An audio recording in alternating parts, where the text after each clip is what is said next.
All right, everybody, welcome back to Yeah, let's go. Talk Sports. We are here with a not one, not two, not three, or four. We have a five-man megacast for this evening to talk all things Yankees and Mets baseball. I know everyone's probably sick and tired of hearing me talk about the Yankees because I only have one opinion, and that is failure. Dude. But we do have a special guest this evening who has requested to be on the podcast throughout baseball season, and that is young Richard Datello, our local Mets fan follower, local Mets fan aficionado, all that good stuff. So today we're going to get right into, like I said, Yankee talk, Met talk, maybe cover basketball and hockey a little bit now that Ray is here. Maybe some Islander talk from Mr. Dan and the misery that is the Giants. There are plenty of Giants fans here. Misery of every other team as always, which is everyone's favorite thing. I'm going to lead it off with the guest of Rich. Let us know what your thoughts are on the Mets offseason so far. Pretty controversial, a little polarizing. They added another Uh, former uh, Yankee. Polar, get it? It's Yes, it's it almost as if I thought that up immediately. Um, so let's see what Mets fans are thinking. What are they thinking about what David Stearns and Stevie Cohen are doing right now in Queens? so I'll kick off with the polar comment. To me as a Met fan, that's the most frustrating part is they didn't even offer Pete Alonso a contract. They offered Edwin Diaz $3 million less than the Dodgers. They traded away Brandon Nimmo, which that move I was okay with because Brandon Nimmo's been hurt over the last few years. He is coming off of his best year. I do think trade him while you can. You got a 36-year-old Marcus Simeon who can't really hit. So who's gonna plug in for that 276 average that Nimmo had last year? I don't know yet. Long way to go. But Steve Cohen, in my opinion, and a lot of other Mets fans' opinions, is solely focused on the casino and building up the city. And I don't know if he cares about winning right now. And that's where my frustration lies. I And mean, a report came out last week that David Stearns is, kicking tires on pitchers this year until next year. Why? You didn't have starting pitching last year, and that's why you didn't make it to the playoffs. So why are we kicking tires till next year on pitching?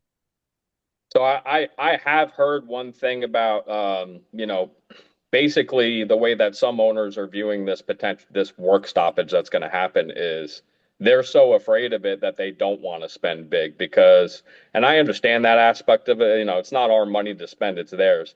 They're going to be potentially watching, sitting through a work stoppage for over a year and paying guys, and guys aren't going to be playing. I mean, I or I don't know, but either way you slice it, it does seem like he's prioritizing this.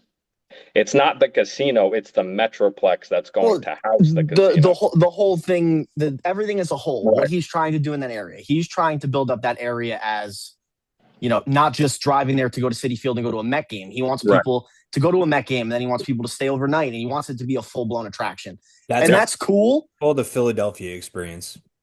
And it is, and they talked about doing it down in Tampa, and that's what they want to do, and that's fine. But you can't sell that to all these Mets fans after you trade away all these players that are homegrown.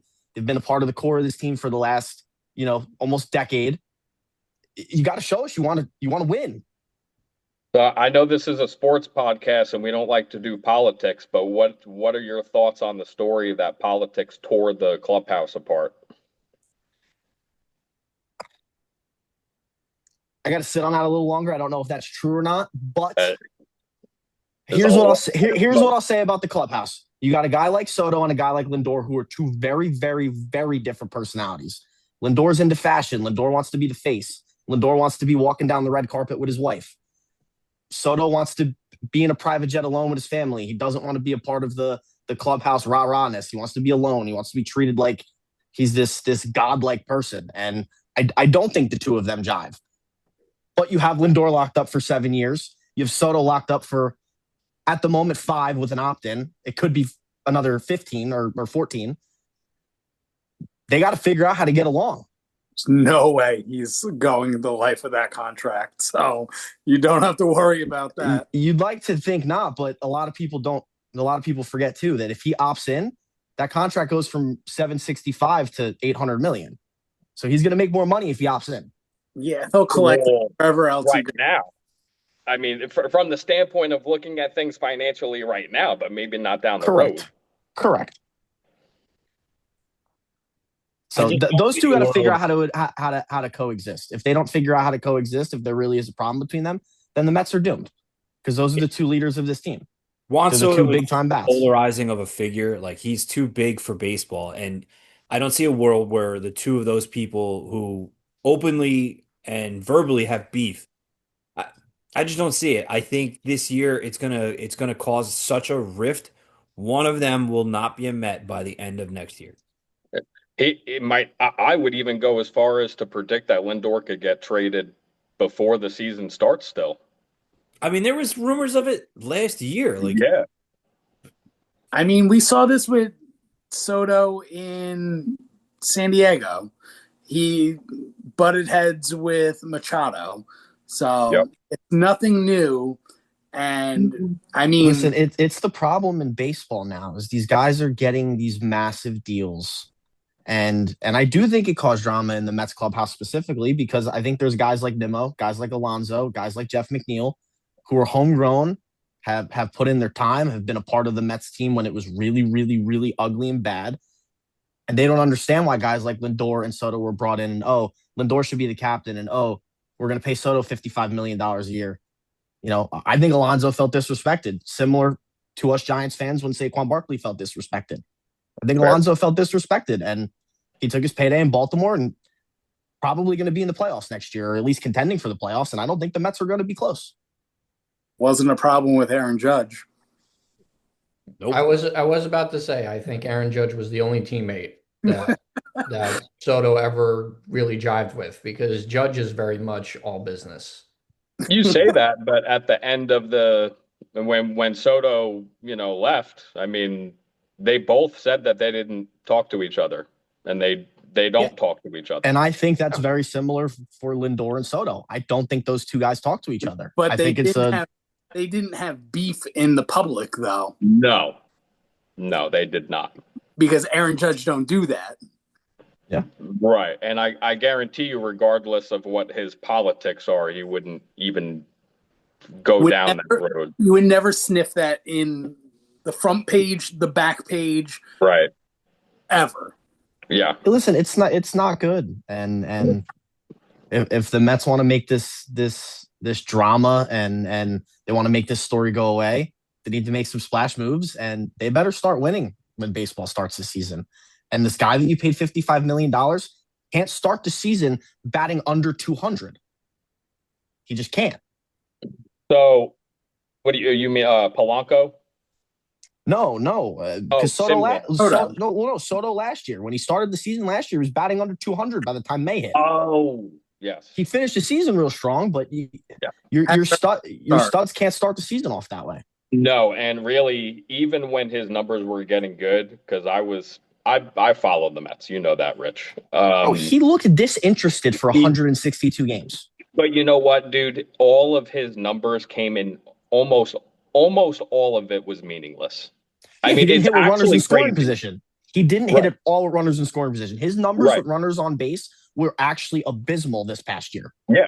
So when you look at it from that standpoint, yeah, he had a good year statistically. But if you watched, were you happy? No, not at all. No. You can't be a Met fan and be happy at what you watched last year. Right. It's again, I follow him, week in, week out. I know, I understand what's coming from Mets fans. That's why, I'm happy that you're on so that we could do this. Because here's the part of me that wants to be realistic, right? Is maybe the time is up with the core of Mets players that you've tried to get over the hump with. You know, you had an NLCS run. You had a couple wild card runs with Alonso and with Diaz and Nimmo, and you didn't get over the hump. So maybe it is time to move on from that core. Yeah. I don't know. I don't know though if you could really sit this offseason and wait till next year. I mean, I get it if there is maybe a work stoppage and that's what they're playing into their heads, sure, but you're not going to sell it to the fan base. Citi Field's going to be empty by June. Cancel all of baseball next year. They're trying to sell the Milwaukee Yankees. Well, and that's what David Stern's trying to do. And you tried that last year. Okay, cool. You brought Clay Holmes in. He was really good, surprisingly, but you burnt him out. He should have never pitched that many innings last year. Well, guess what? You got Luke Weaver now to right. You got Weaver, you got Devin Williams. Like you signed these bullpen guys that were absolutely awful last year. Can I tell you, Clay Holmes is going to end up being your closer? Yeah, probably. And Luke Weaver will be in your starting rotation. I mean, maybe, right? Who knows? Who knows? Who knows? I have no idea. The only thing I'll say is the Mets at least have the right manager in place. I do like Mendoza. I think Mendoza needs to stay. Do like Mendoza, but I don't know, man. It's frustrating because I felt like, and many Met fans feel this way. You feel like you got out of the Wilpon era and you got this guy that's going to start spending money now. But like Zach says all the time, you know, it feels like the Yankees are, you know, you guys are customers. I feel like I'm going to become a customer. It's going to be a circus. It's just going to be a show. It's going to be come see the metropolitan area. You haven't realized yet. You're still in the illusion era. You are a customer. Yeah, that's true. Right. I'm becoming a customer. Yep. So it's frustrating, and the lines are being blurred. Yeah. Might as well book your suite at the casino next door. Might as well enjoy it. I'm gonna go over to the sports book and bet on the Mets to lose first. Yeah. Hey, Pete will tell you that 1 year for suicide, I'd bet against the Jets every week. And that you got damn far. You got damn far, and it took a Henry Ruggs Hail Mary touchdown to keep you in it. Yeah, that's true. That's true. But we'll see, man. Long off season. What about all the rumors? But and I know Zach brought it up to me last when we were doing the podcast about the Yankees and Tariq Skubal. There's a lot of smoke that could be the blockbuster that they're preparing this offseason to get the fans to buy back in. Yeah. So if that happens, will that kind of make things a little easier to swallow what they've done so far? Because they do need starting pitching. And Framber Valdez, right? Valdez is also linked to them. Yeah, it will. So that's pitching solves all in today's baseball. You need pitching to win. Yeah.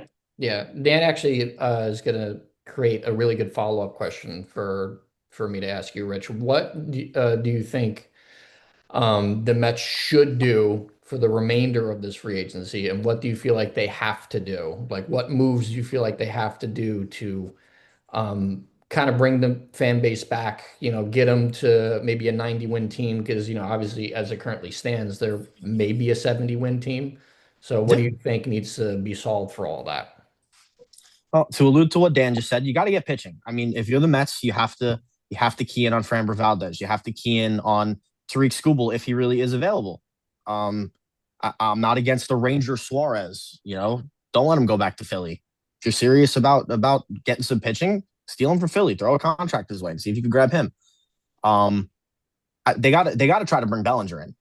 You have to. Whether he's playing first base, whether he's playing outfield, whether he's going to DH, you got to try to get Bellinger in there. In terms to add some pop in that lineup. I know you Yankee fans don't want that to happen, and you think he's coming back, but you have to offer him a contract. And you're Steve Cohen. You have all the money in the world. Kyle Tucker's out there. Nobody's really talking to Kyle Tucker. There's no reason to not bring Kyle Tucker to Queens, and you have a void in left field now. Can I tell you, I think Bellinger wants to be a Yankee.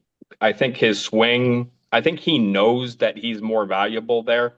I think he's going to be a more productive player in Yankee Stadium. So I think he's probably going to wait and see and be one of the last one of these bigger dominoes to fall, if I had to guess.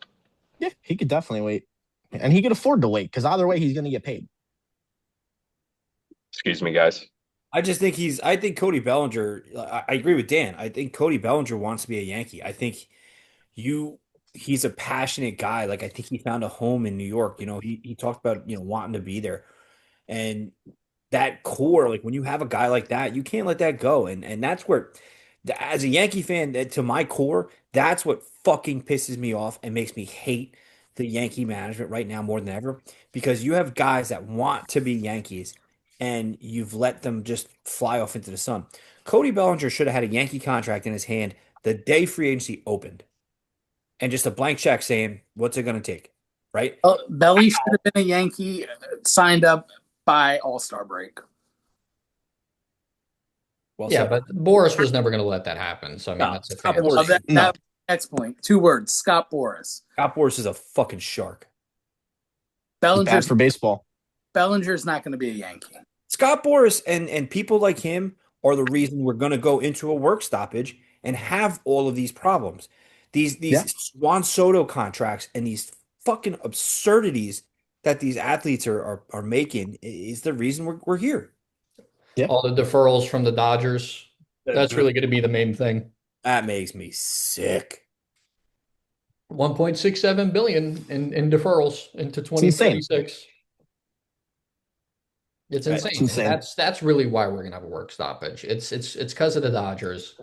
That's why I low-key just want them to trade for Skubal. I want them to sign Cody Bellinger. Just create like the infinity gauntlet for baseball, win the third straight, and make sure we don't have baseball till 2028. And I'll be totally, totally fine with that. Didn't the NBA kind of do that? Like with all these supermax contracts, didn't they kind of come in and be like, "Hey, listen, enough is enough," and then they broke up all the super teams and they put the clause in the supermax deals, right? Like I can't remember the exact verbiage that they did, but they kind of came in and said, "Hey, these supermaxes and these super teams, enough," and that's why So there is no super teams They're just gonna put a cap in baseball. That's what's gonna happen. yeah, and we're gonna thank the They're Dodgers gonna with put the it. They're gonna put a cap in baseball just like there is in football, and they're just gonna limit. They're gonna limit team spendings. I agree. And Ray, to answer your question, what they did was after the CBA was signed, and you could actually, because obviously, everyone knows the Nets had the last big three.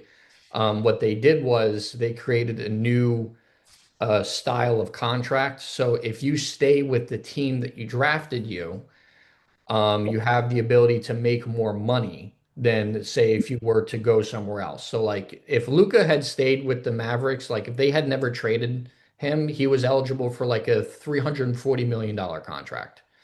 Now that he was traded to the Lakers and it wasn't his original team, he was only eligible for 217 million. So it's a huge difference in money, and that is actually a good thing by Adam Silver. Look who it is, a special guest. Yeah, we can't get away from that right now unless I exit the episode. So here he is, Elliot. Say hi, Elliot. Hi, Elliot. Hi, Elliot.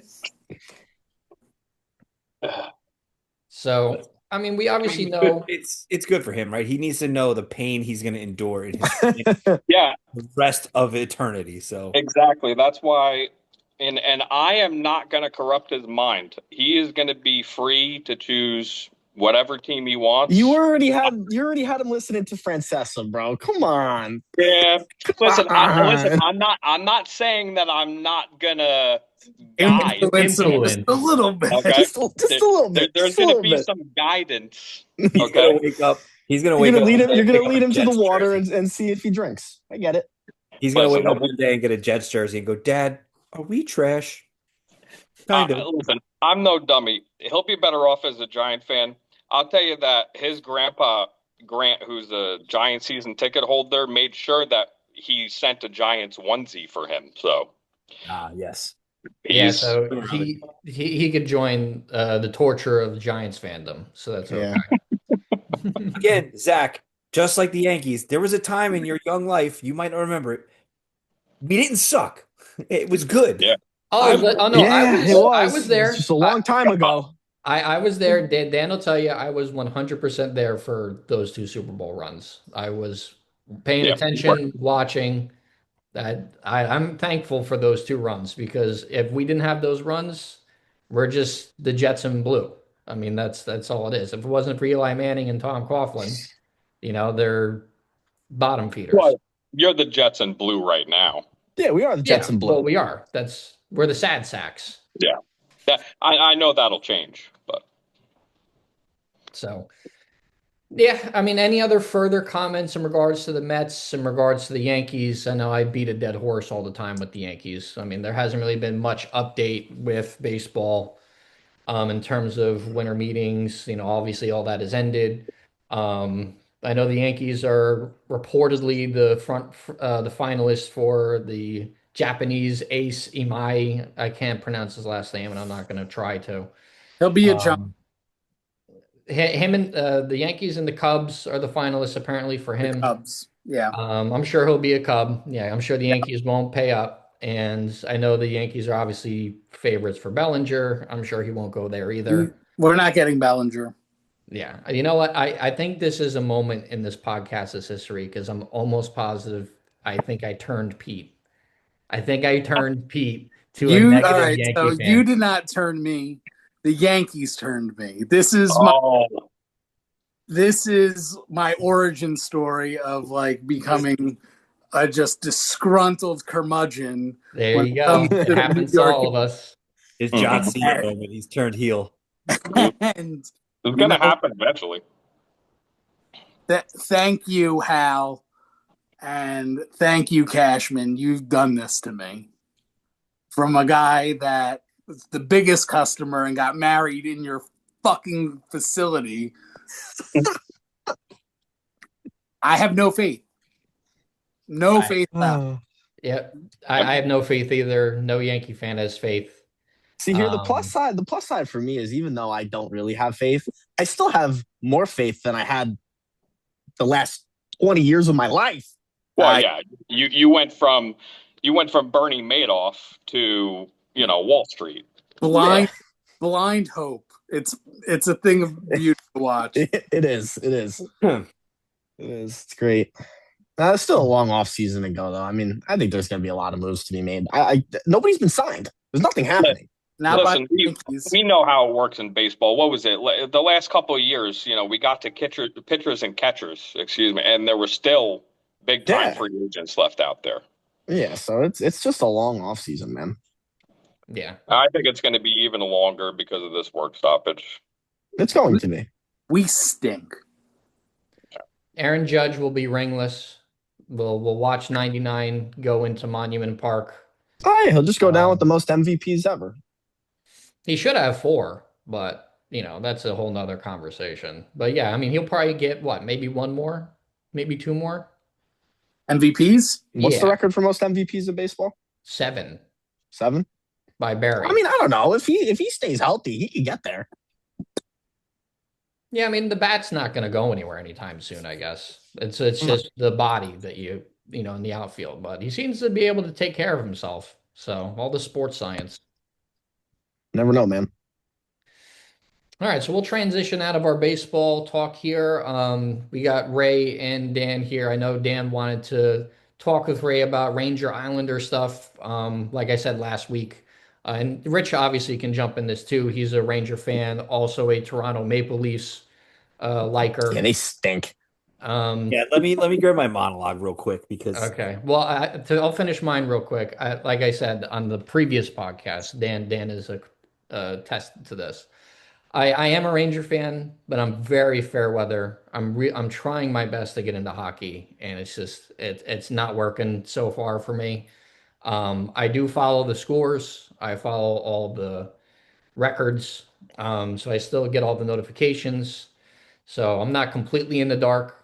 I do know that the Rangers have lost 14 games at home this year, and it is not looking pretty. So I will let Not at all. Ray's got something brewing here, so I'm going to let him take it away. I don't I don't know what New York did as a whole to deserve the amount of pain we're enduring as a sports city because it's unheard of what is happening. The Elliot, close your ears, and I'm sorry for what you're about to hear. But the fucking New York Rangers are allergic to putting the puck in the net, right? Yeah. Let me bring you to a moment, right? My son's turning just turned 6. I decide RT4. gonna bring him to a Ranger game, right? I'm gonna embed this core of pain in his body, and just this is gonna happen, right? You're playing the Vegas night. It's a Sunday night game, right? Here we go. We get there and just pain. With less than a minute left in the third period, they give up the game tying goal. Oof. They go to overtime. 8 seconds on the clock, and one gets past quick for the loss in overtime. Oof. I I don't know what, I mean, I do. I can tell you exactly what happened, right? You sold your soul and traded away every piece of soul that was in the New York Rangers. You just gave it away. You fucking gave it away. Chris Kreider was the heart and soul of that fucking team. And you gave it to Anaheim, right? You put a C on Trouba's chest, and that was the most fraudulent fucking thing you could possibly do. And all it did was lead to the destruction of the team because he should have never been captain. It should have been Kreider. When you put poor leadership in a position to fail, everything falls apart. Everything gets worse. That's what happened. Now we have one of the best coaches in the world, and he's sitting up there on the podium going, "Yeah, we got a goal scoring problem. This team stinks." Mike Sullivan, a world renowned coach, is sitting up there going, "This team sucks." I mean, Yeah. there's not much more to say besides they are a piss poor representation of professional hockey. There's no heart and soul. They're skating so fucking lazy. They dump it in. They don't even chase the puck. No one wants to get into the nitty gritty. Like there's just no heart. I want to go out there like like Herb Brooks with the whistle, fucking again, and just start screaming at them like this is what you play for, right? I want to like throw some Ranger jerseys on the ice, and who do you play for?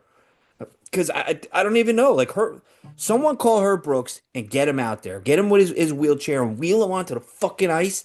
Because I don't know how else to fix it. And rant. All right. I mean, I know that lately it's been really rough. They did have I a think he's decent dead, by start. the way. I think he is dead Yeah, too. It's not the show. he did pass away. Yes. Dig Uh, him, R.I.P. dig him up, R.I.P. and put him in a chair and get him out there. I'll blow the whistle. Lazarus. I'll inject my blood into his body if that's what it takes. Well, it's funny because we did go into the season with a lot of Ranger fans on the radio in particular talking about how their offense was just gonna eat, and I don't know where that came from. I mean, they've been okay. Don't get me wrong, Delusion. but um, from the Islanders standpoint, I have to be happy with what I'm seeing right now. They actually are scoring goals in compared to years past. Right now, Bo Horvat is hurt, so we'll see. In the meantime, but Barzell, I've been a huge critic of Barzell. He's had a great year, and Sorokin is establishing himself, and they have a backup goalie, like I said on the last pod, so they've kind of stabilized things a little bit at goal. But my problem with this team is they still don't score in the power play. They're not a good power play team. We know how important that is in the playoffs. And that's probably going to be their downfall this year. I don't know what they have to do to get over the hump in that scenario. Maybe it's something they could do at the trade deadline, but right now I like them, but I don't like them a lot. There's a lot that's going to happen in the next hockey year, right? So obviously you're going to have the World Cup, or I'm sorry, the Olympics is going to start, right? You're going to have the Olympic break, and it's going to be a very big break. And usually when the World Cups and the Olympics come in, a lot of weird things happen with hockey, right? Because you have teammates that now break away, right? And now they're going to be playing with all other players, right? A lot of teams will start doing their little side quests of pulling, right? Now you're talking like, all right, who is going to come where?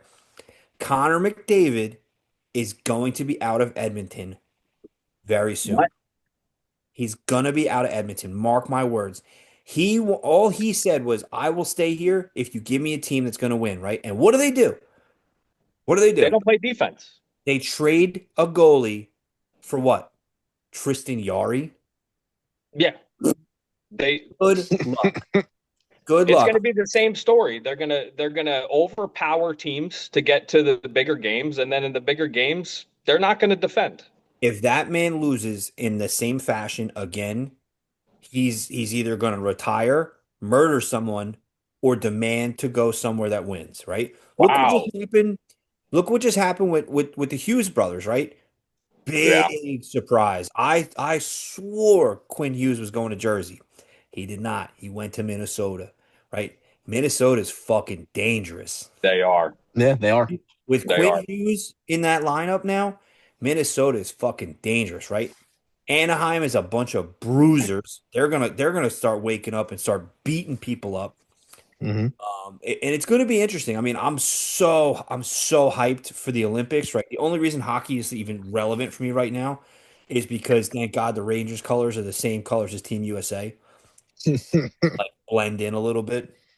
Um, but that Team USA, Team Canada rematch is going to be just injected into my fucking Oh, it's veins. going to be Like, awesome. there was It's gonna be nothing sick. better in sports than when the Four Nations Cup was happening. That was fucking electric.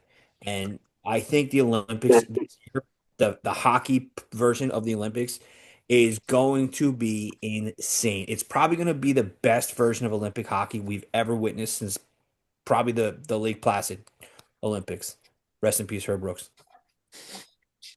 So, there's a radio host on ESPN in the morning that shares a name with me who played hockey for the Islanders, and That guy. he is extremely concerned about the arena and rink situation for the Olympics. He said they just laid down the ice for the first time, and It's in like 5 weeks. I know it's That's extremely crazy. concerning. There's no backup plan. They better be ready, or this will be a huge deal, By the way, and Herb they'll Brooks never host again. Herb Brooks died in 2003. It was a while ago. Yeah, you're Yeah, you're I you're was about talking to a say, 20-year Lazarus situation. I'm pretty sure the whole big thing about the movie was because he wasn't alive to see the movie be finished. Like he died at the end of the movie. Yikes. All right. Sorry about that. All right. Major RIP right there, guy. Yeesh. It happened. Yeah, I mean it's in 5 weeks. Like, what are we doing here? I'm Yeah, that's telling you, crazy. it's a story to keep your That's gonna eye be a on. problem. Yeah, we're it doing really World is. Cup. We're doing World Cup preparation in North Jersey already, and that's a year, like 6 months out. There is no backup plan. There is no backup plan. It's not So good. if it doesn't work and they can't play hockey, whoa, I mean, you talk about never hosting an Olympics again. They will never host one again. I mean, I thought you had to go through all this vetting to make sure this shit didn't happen. I thought so too. What just because it's the Winter Olympics, they don't have to do it? Ah, I don't get it. it's in Italy, right? What happened? It's in Italy, right? Yeah, it's in Yeah, Milan. Yeah, it's yeah. Milan. No, it's a complete disaster. So I mean, they will never host the Olympics. I'm telling you right now, if it's a major flop for hockey, because that's the major draw for the Winter Olympics. It is what it is. So that they will be done. They will never host. They will probably never host the Olympics again. That's how Nope. bad that will be. Yikes. Yikes. Yeah. Any other hockey talk before we transition here? I got nothing to say other than the Maple Leafs suck. Austin They Matthews. really do. They always suck. I got Austin nothing to say. Matthews deserves better. Come to New York. He does deserve better. He They does. do like Matthews. Please. Good player. Good player. If for somehow, I'm going to put this in the universe, praying to God it happens. If Connor McDavid or Austin Matthews ever put on the red, white, and blue, I'd be okay. I'd be all right. He's only allowed to go to the Rangers if he goes anywhere else. Yes. It's the only way my heart could take it. There you go. I wouldn't like that so much. No, you wouldn't. You wouldn't at all. You would fear that. All right, we'll transition into basketball here. A little bit of news, just a little. Go Knicks. The New York Knickerbockers has won the NBA Cup, the Go Knicks, Emirates baby. NBA Cup, which is the new in-season tournament that Adam Silver has concocted to try to make these guys actually play professional basketball in the month of December. So it was a good win. They beat the Spurs because the Spurs are a good team. The Knicks clearly, in my opinion, are the favorites in the East. They should come out of the East. They're really, really weak. The rest of the conference is really weak. Basketball as a whole just feels very odd this year.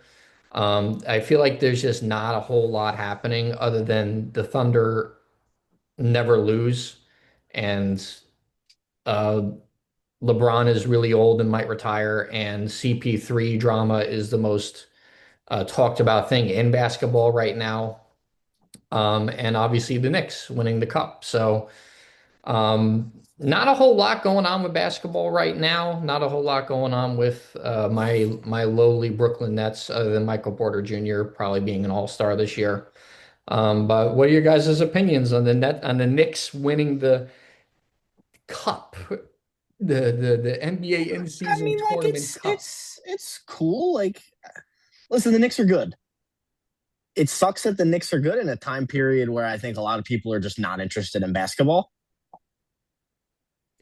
But I mean, I think the cup is stupid, but whatever. They won it. Cool. They're playing good basketball right now. Keep it rolling, get it to the playoffs, and get to the finals. Don't do what you did last year and lose in the Eastern Conference Finals again. That's all I got to say.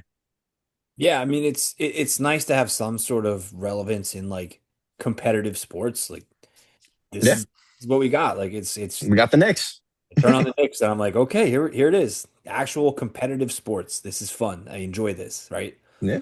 Um, yeah, I mean it's such a sham. Like basketball has always been the weakest sport, in my opinion. Like they're babies. They flop. It's a fucking theatrics. It's like watching Broadway. Like I'd rather go to a Broadway play than sometimes watch December, January basketball. Um, it's hard to watch sometimes, but if that's what you got to do to create revenue and create competitiveness, then so be it. It's fun. Like Dano said before we started, I'm glad they already committed to not raising a Fugazi banner because that's what are we doing here, right? Sends the No wrong need for message. that. Yeah, Well, that's then why like even do it? Why that's like even have the fucking tournament? because it's the same reason why they raise a President's Trophy banner, right? Because you know what it means? It means good. You're cursed. You're about to get absolutely shellacked in the That's playoffs. a good analogy. That's a So very good analogy. We award division winners in most sports. Hockey is very unique in that way. yes. Nope. Yeah, so I'm okay with them saying, like, "Hey, thanks, thanks for the competitiveness. Let's glad we can show it out. Now let's stay healthy. Let's get to the playoffs and actually bring a championship back to New York besides the New York Liberty, which are the current reigning defending New York champions." And it's gonna stay that way because the Knicks ain't winning shit. God. I believe the Liberty won 2 years ago. That's the guy with the most obscure fandoms that I've ever met. I love you to death. You're one of my best friends in the world, but God, your fandoms are confusing and suck. Well, I have to be stat corrector here for the show. The Liberty won the 2024 championship. The Las Vegas Aces No, have no, no. won I the said New 2025. York Oh, New champion. York. Okay, see, I didn't hear that part, so my apologies. Yes, Right, it you're is. It gonna is the come at Liberty. me for my fandoms. What jersey are you wearing in the NFL today? Are you wearing your Joe Burrow jersey? He Are should be you wearing wearing his. your He Aaron should be Rodgers wearing his dark jersey? Are jersey. you wearing your JJ Watt jersey? Or what's Andy Dalton doing? Come on, How stop it. dare you? You apologize.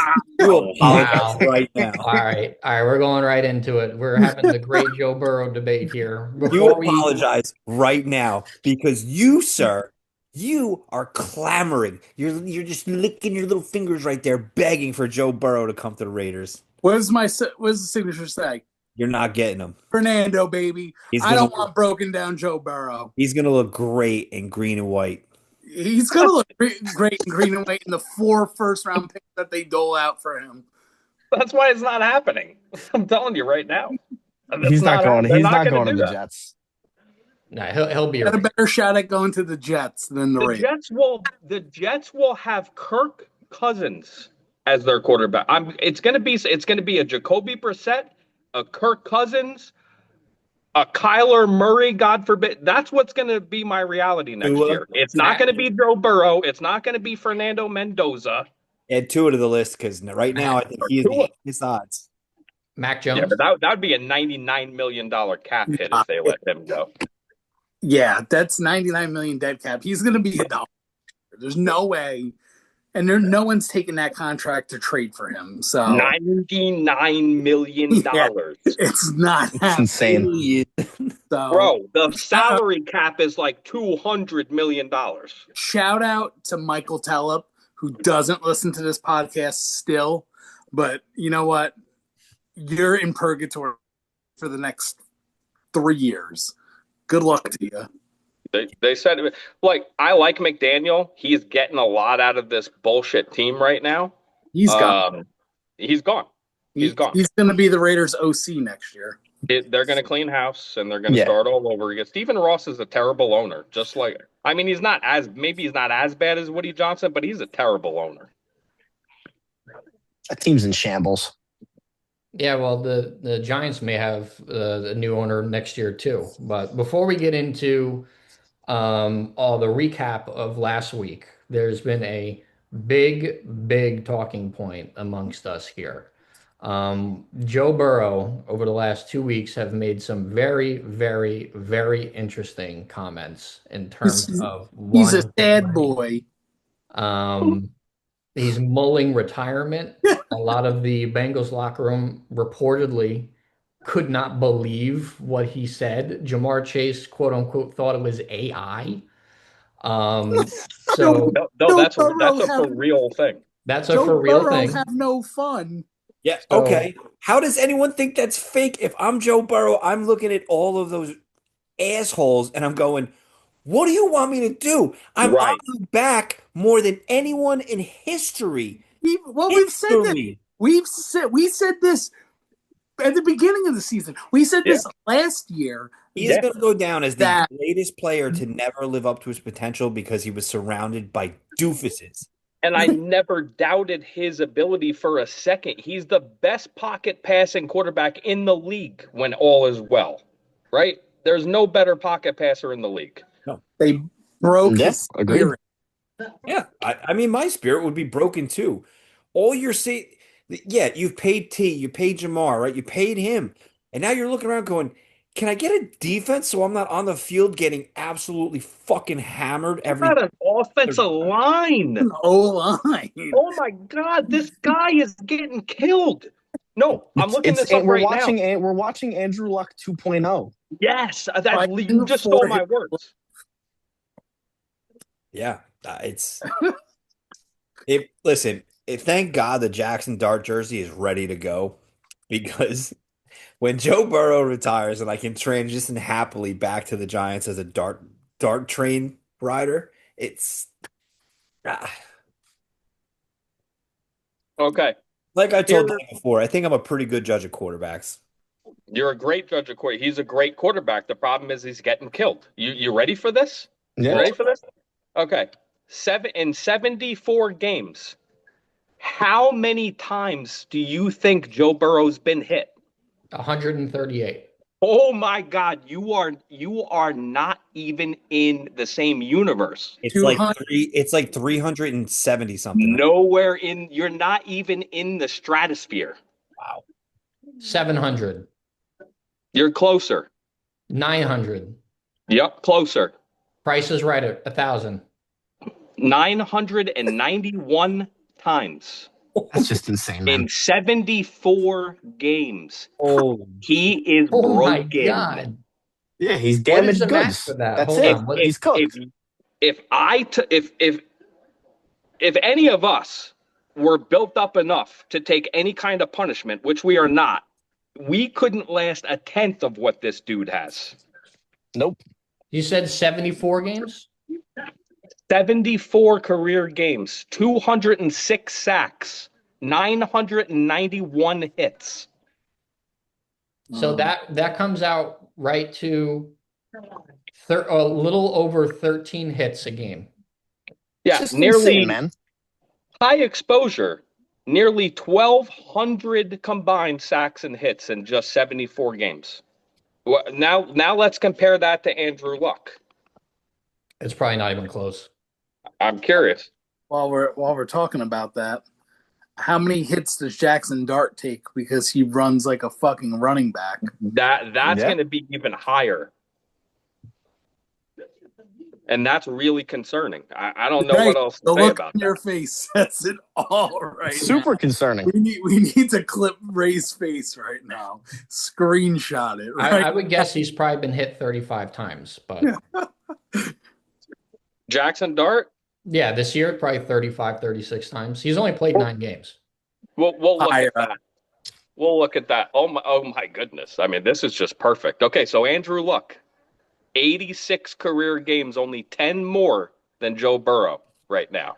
Yeah. 174 sacks and 1,159 hits. Joe Burrow is on pace to break that. The hits. He's already broken the sacks. That's insane. Think about it.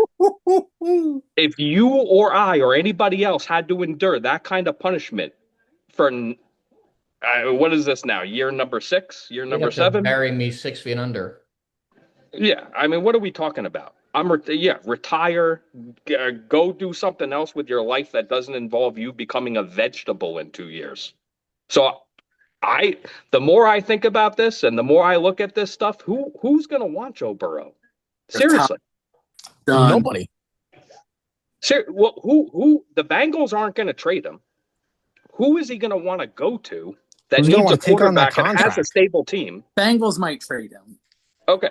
There are so many things here that it's really hard to overlook. Damn, this guy might be a little broken. And when a man starts talking like that, a grown ass man starts talking like, "Oh, I don't know anymore." They're done. They're done. You want that? All of us as men, we know what that means. That means he's donezo. He's There's a donezo. saying, there's a saying in the firehouse: when you start thinking about retirement, you should have You're retired. exactly. You already had a foot out the door the second you said it. So yeah, Luck had over 1,300 combined sacks and hits in 86 games, and that ended his career. So we're on pace for that. That's Wow. wild. That's Those crazy. Those are eye-opening numbers. Hey, Dana, while you're up, can you check how many times Jackson Dart's been hit this year? Oh yeah, good call. Well, when he learns how to slide next year, A million. What is it? 9 career games, something like that. I think it's 11 now. I'm gonna guess 40. And by the way, he's only had 1 concussion, by the way. Only How many times has he been in the tent? only one. Only one. Well, you know what? That's actually a good conversation because some of those times that they checked him into the tent, they were bullshit hits. Okay. And that's why why he was freaking out on the sideline. He's sitting there going, "It's fucking bullshit that I keep getting pulled out." Yeah, like there was a hit against JJ McCarthy yesterday, and they didn't take him out. Like they are treating him a little bit like with more care, I think. Like I think if Daboll didn't run into the fucking blue tent and freak out on everybody, like I don't think this would be as big of a story as it is. Oh my god. Yeah, because they're sending him out with fucking scrambled brain. Yeah. So like they lowered the design runs. He's only had 3 design runs since he coming back from the concussion, which kept him out 2 weeks because the doctor said just give him an extra week. He could really play, but give him an extra week. What was the game he just played where he made the run up the sidelines and got absolutely lawn darted? Yeah, the Patriots. That was the Patriots game. But you know what? He's going to learn. No, he's not. He has 1 speed. And Listen, I love the speed, but he knows he wants to protect himself. Did you see the run out of clip? bounds. Did you see the clip of Dan Quinn talking about him to his defense? He was like, "This kid thinks he's a running back first. Just hit him. level him. Just hit him. Level him." Because they said he's not going to run out of No, bounds. these defenders are just going to crack him and try to take him out of the game until he stops. Yes. He's just got to stop. So I'm scouring Or just the internet. They're not tracking hits yet for Jackson Dart, I guess, because there have been too many of them already. There's too many that they can't even track. But he's going to be Anthony Richardson. In 11 games he has 24 sacks. Anthony, wow. Get the fuck out of here with that. Wow. Oh my God. He's in David Carr territory right now. Terrible.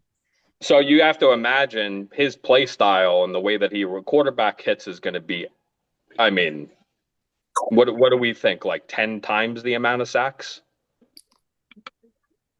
Sure. How many sacks did you say he took?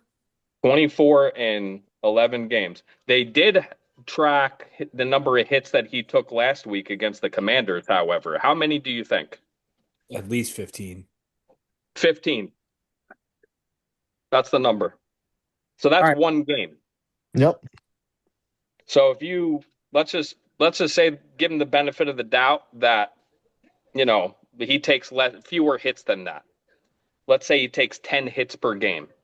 Well, he's already taken 110 hits.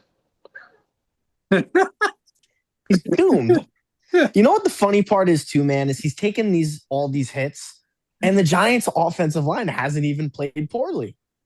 No, it's his play style. They're self-induced. He's doing it to himself. Bro, you can't have it both ways. You have a special kid right now who doesn't know that he's going to be broken if he keeps doing this, and he is elevating you guys to a level that John Gruden tried to tell him before he came into the league, like, brother, you got to change your play style or you are not going to last. Gruden told straight up, you're not going to be in the league long if you play like this. And the look on Dart's face was like, okay, dinosaur, I'm gonna play how I play. But even that, the media said, do you have any are you looking to change your play style so you stop getting hurt? And he even said, he goes, I'm not changing my play style. This is the way I've played football my whole life, and I'm not changing it. Well, bro, if you don't change it, you are not going to be here long.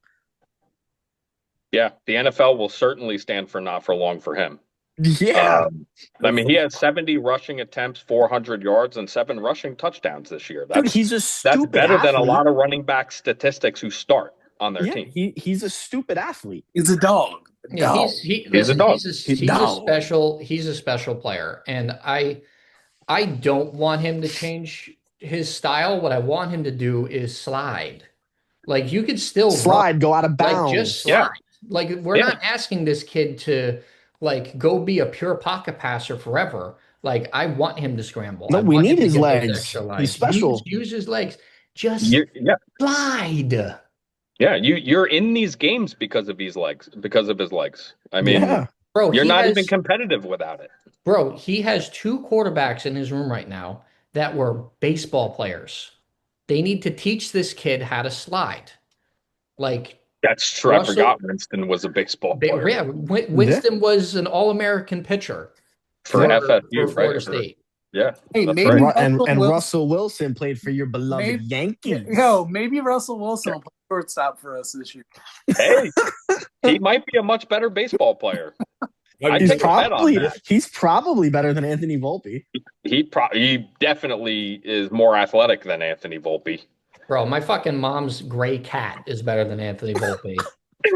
Fucking 14-year-old Smokey that is doing nothing but diarrhea in his old age. Don't even know why he's doing it. Give him a fucking a glove. Smokey. Good old Smokey. Oh my God. Cat that Mike lost? Yeah, that's right.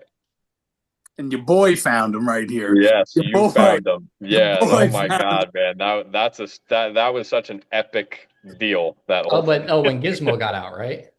Yeah, we were on vacation. Yes, I remember this. It was epic. Anyway, we're going to go ahead and we're going to do a quick review of the games that happened last week. And let me make sure we got stuff going on here. We're going to do. Exactly. Let me know if you need help with that. Okay. Actually, do you have it in front of you? Because I have this week's. I have this Yeah, week's games in I front of have me. games in front of me as well. I Okay. do. So we could start from. Oh, sorry guys. Hold on 1 second. All right. Can we start real quick and just say how bad the NFL has gotten? It's so rigged with the sports betting. It's absolutely Oh, we have to talk about the Rams. Hold on a minute. We got to talk about the Rams game. Okay. I also That's the watched the game I was going to video. start with. Okay. All right. Well, then here, start with it. Yeah, Rams won 41-34. Go ahead, Zach.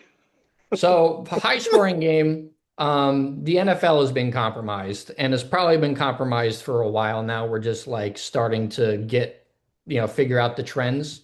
oh my God.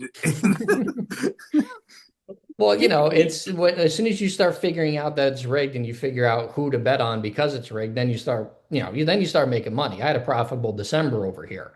So, um, there was a touchdown catch for Colby Parkinson, the Rams tight end, Oh my that God. was not even close to being a touchdown. It was reviewed. It was so bad that the Rams coaches were speechless because they were ready to have design, they were ready to run a play at the 2 yard line because, that's where he was down. And everyone was like, Tyron Williams was gearing up to smash it right up the middle. yeah, they were getting ready Yeah. to run the next play because they knew it wasn't a touchdown, but They couldn't believe it. they couldn't believe it. So it looks like the Rams are the anointed team this year, trying to get the big market to win that title now that Mahomes is out. And oh man, they do not. The NFL has something against the Lions, man. They have something against the Ford family and the Lions because Well, they still could have won the game. I mean, they don't play any defense this year, no, they and don't play it's defense. still hurting him going for shit that he shouldn't be going for. Take the points sometimes. It drives me nuts. No, he tried to, and then the guy missed a field goal. So I get it. yeah, you're might as well just fire it off. Listen, It's so I'm great. I think that I'm the only fan of a team that doesn't have a kicker that could hit from 60 yards. Well, we don't have a kicker I at all. don't even know. I don't even know what having a kicker is like. You know what? I They don't forgot about exist. the Giants. They don't exist in our locker room. No, you're right. We will take That's Nick Folk right now. Take him. though. You know what? You're right. You're right. I apologize. The last few seasons Retract. for the Giants kicking game has been the worst disaster I've ever seen in the history of special teams. Fucking terrible. Listen, let's just not forget Sebastian Janikowski had to drink beer and kick bombs. Let's. God bless Seabass, man. He God was the bless. OG. He was the OG leg. And Yep. He was. Just remember, there was a day in the NFL where a guy with half a fucking foot was out there kicking bombs, and Yeah. these idiots can't kick a 30-yard extra point. Bad. Yeah. Half a foot. Bad. Yeah, that No kicker bueno. played for the Saints, and he legit had a club foot. Probably had an advantage, but we won't talk about that. They just need to find somebody with a club foot. I mean, there are plenty of those out there, right? The Giants had a guy. The Giants had a guy with a replacement. clubbed hand. Have a guy come in. happy 4th of July. Listen, pull the Eagles, right? Just hold open tryouts. If you could kick a fucking ball, go out there. Here's your jersey. Go ahead. And that's what I mean by. I mean, this has been years now. It's bad. I mean, It's bad. it's embarrassing. It really Well, is. when your bad. GM doesn't value the kicker position, this is what happens. But you know what? Your coaches need to be involved to the point where they need to be. That's my problem with it. It's just a total You gotta failure. know in practice these guys can't kick field goals. Yeah. You have to know. Bill Belichick used to find his kicker at the Chick-fil-A, and they were nails. Yeah. Yeah. But one year was just who was the Steven Goskowski, and he was automatic for his Automatic. entire career. Automatic. For years, he was on. Yeah, for years. For years. Yeah, I Justin know. Tucker, the rapist, is still out here floating around somewhere. Bring him in. Yeah, can't do that, right? That's not. The Giants care. don't sign those people. Don't care. Right. No, the last time the Giants had a kicker that was like that, it was John Brown. He got cut for beating his wife. Yeah. So Yeah, you're saying that the Giants kickers, they're a bit of a problem. Right. Can you kick a football? I cannot kick a football, no. You don't have a clubbed leg. I can Do kick yourself I a can kick a football very poorly. Listen, Yeah. my hips are injured already. My body is made of silk and bubble gum. You and RT4 just head down to the high school and just have him hold the ball and you just kick 20 yarders and then go it would back. take one roughing the kicker penalty, one hit, and I would fold like a fucking piece of origami and bend in half. You would see me scorpion on the field. I'd be dug into the fucking ground looking for Jimmy Hoffa. Bet you can call Martin Grammatica. And what is he doing? Martin Grammatica or his twin brother. I remember that. One played for the Bucks and the other one played for like the Falcons or something like that. Bill Grammatica. Bill Grammatica. Martin Grammatica is the one that celebrated and blew his ACL out. Yeah. Jumping up and down, and it was like the first thing on SportsCenter the next day, and it was a great weekend of football, but that was the first thing that they showed was them doing that. Like, dude, you give him a break.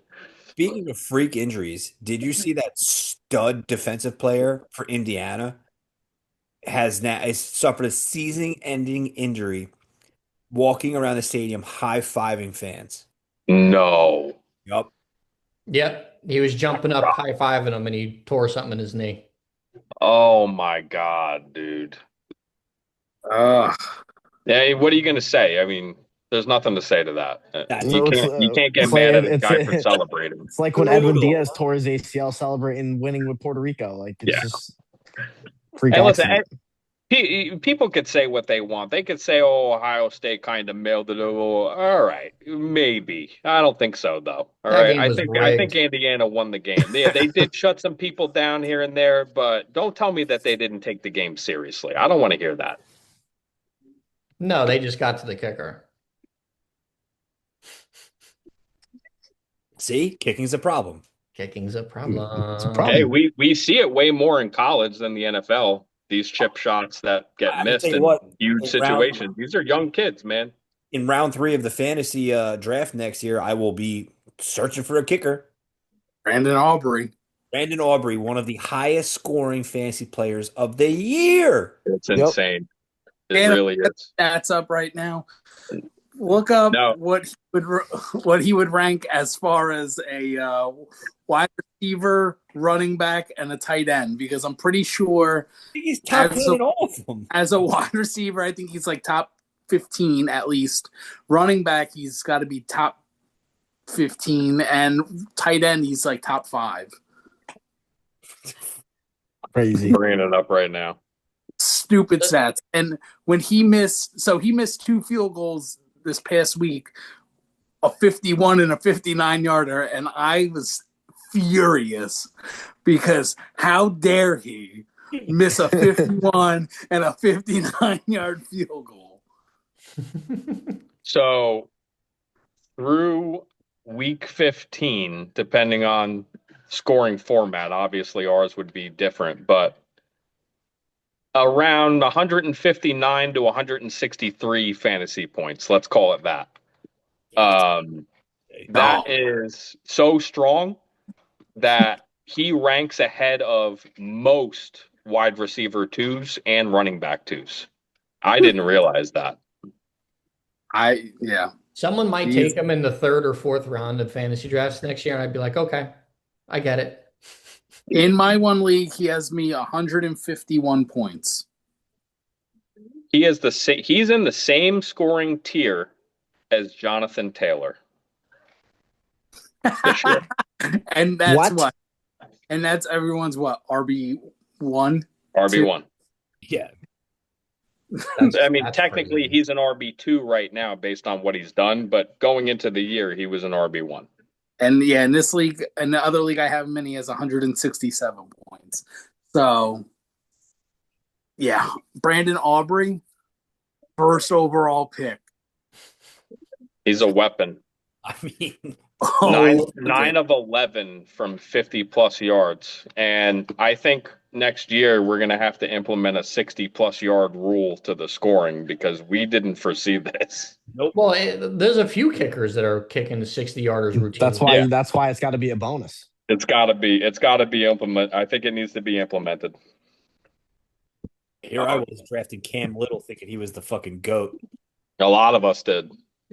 because he kicked that 70-yarder in preseason. Mm-hmm. Did nothing. Well, he's not really kicking a lot of field goals because the Jaguars' offense just keeps scoring.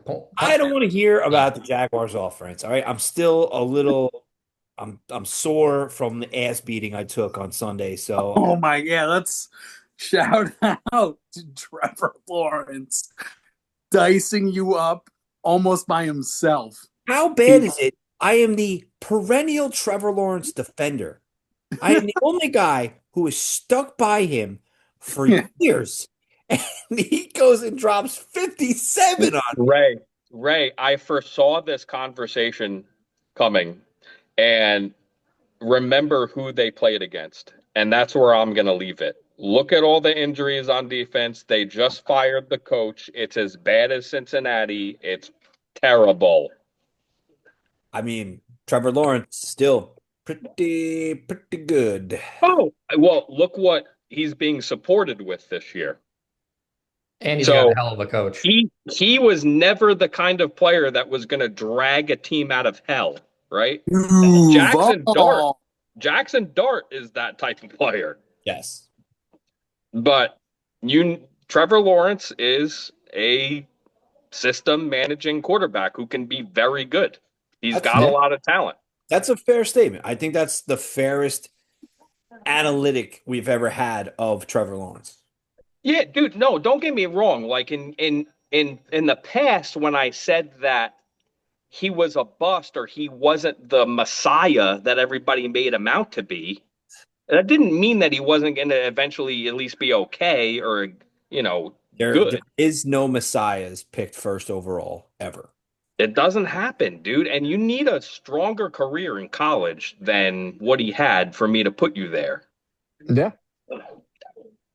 So he's having a good year, and it's really the coach. So we got a case of two teams, right? The Bears and the Jaguars, who have kind of flipped their fortunes. One has a quarterback that I think is good enough for them to win with, and the other one doesn't.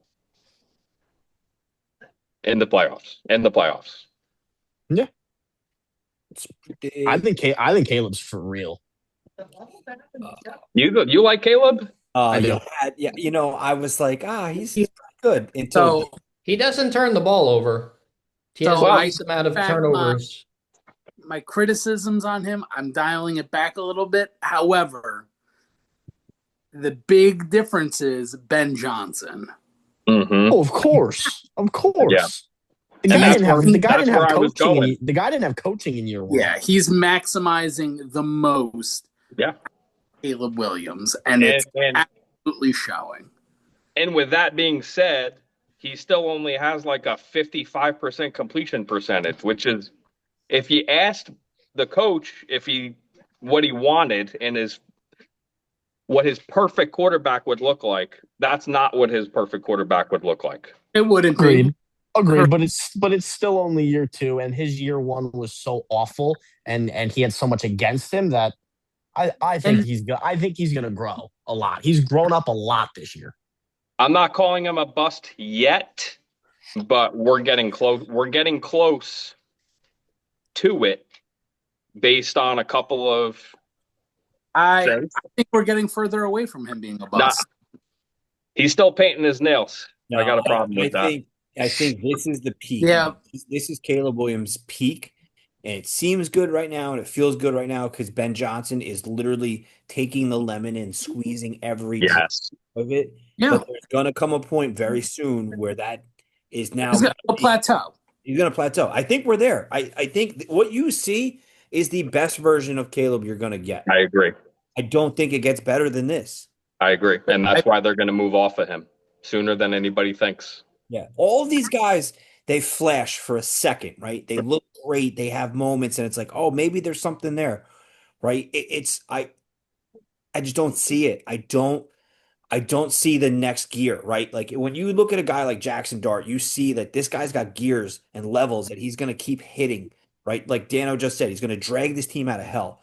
I look at Caleb and I'm like, this is the best you're going to get, right? You have DJ Moore who had a decent year, but not a phenomenal year, right? I mean, maybe if the Bears had like the most magical offseason ever and brought in like two major pieces to really give Caleb the more ability.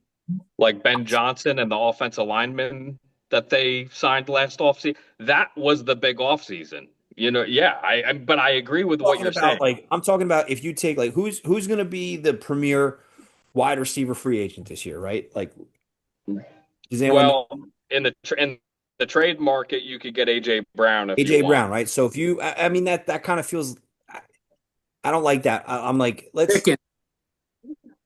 Yeah, so take George Pickens, right? And you put him on the Bears right now, opposite DJ Moore, right? You got Kyle Monangai playing great. But you're also forgetting better. that Adune's there, and you have Burden. Yeah, Luther Burden is actually you're also forgetting the emergence of their first round tight end, Colston Loveland. I'm not forgetting any of it. I'm saying that this is the best it's going to get, right? They are I agree. hitting their plateau and their peak. Maybe next year you get a little. Yeah, I don't think they're going. I don't think they're going past the divisional round matchup for sure. Maybe, but that's it. This is the best it's going to get.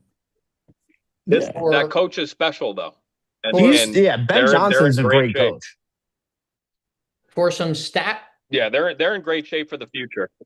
For some stat references between Caleb and Mr. Jackson Dart here.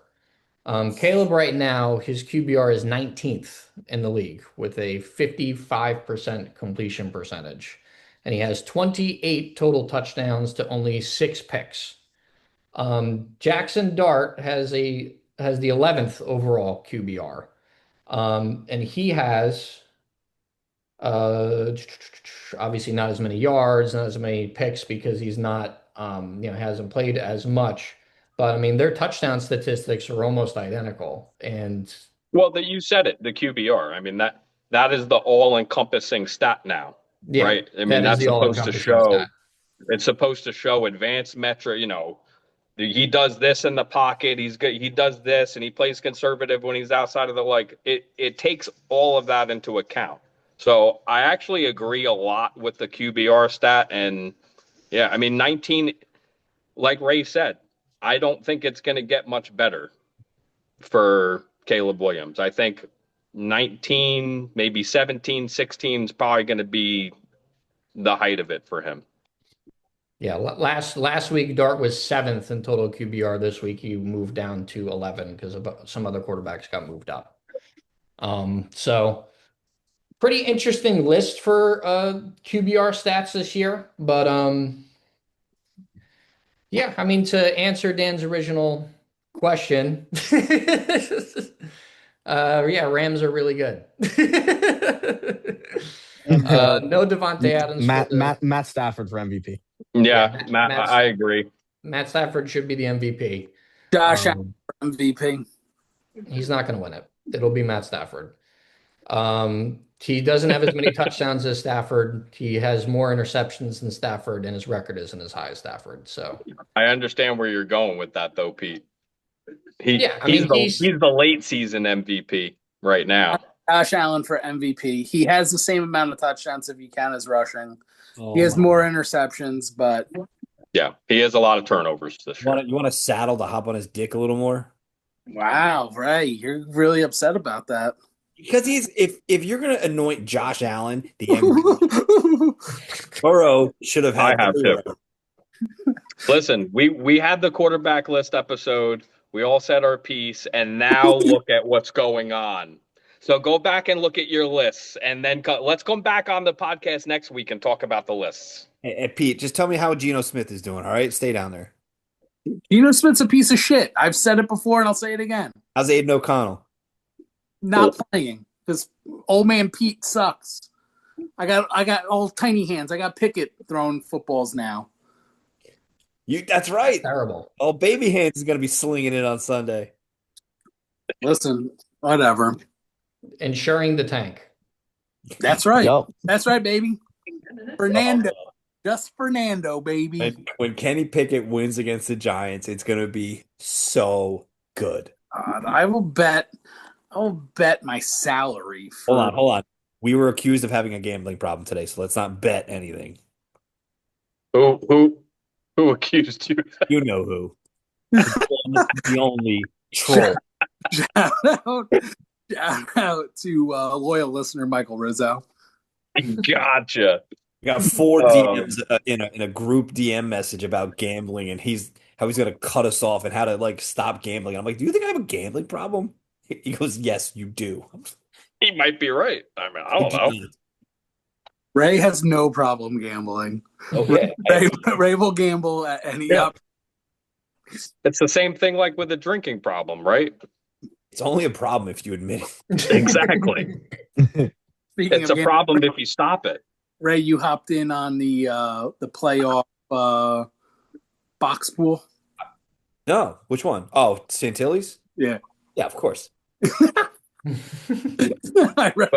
that's my getting back to some NFL Week 15 here, boys. Let's just look at some key results. Let's not go through all of them. We'll be here. Yeah, we don't need to do that. Broncos edged out the Packers in an extremely meaningful game for Denver. They're looking like a strong playoff contender right now, and the Packers lose Micah Parsons for the year. Packers are cooked. That's my takeaway. Packers are cooked. Denver's for real. I would bet heavy on Denver winning, being a Super Bowl contender right now. Also want to go back to the Dog Talk Sports archives. There was a time when Ray Tremor was calling for the Giants to draft Bo Nix. I was just about to thank you for setting that up. I was just about to ask, how do we feel about Bo Nix? I'm not sure how I feel. I'm going to be honest with you. I haven't seen him play enough. I'm not. I don't know. Inconsistent, but very clutch in the fourth quarter. You want to know what the difference is? The difference is experience in college football, right? Did he stay there for fucking ever? Yes. But he was professional ready because he had game experience, life experience, and came in, hit the ground running. Never count out that life experience. And to your point, that's why Arch Manning made the decision to come back to Texas. I hope Arch stays for another 2 years. I hope he stays too. When Jackson Dart is drinking smoothies through a straw, we can just come on in. You know what, Ray? It'll be a fun. Some Jello. They could feed each other. That'll be a fun run. It'll be a fun 2 years with him and Cam. We'll just have fun for 2 years. I'm in it, dude. I'm back. I'm fucking back. I love it. It's great. I got Scatterboo jerseys. I got Dart jerseys. I'm back. Listen, there's no doubt that Giants fans are going to go into this offseason feeling like, all right. This is it. This is it. Right? I'm not going to say shit. This is your shot. You need I'm the GM. saying nothing. You need the coach. You have the quarterback. Right?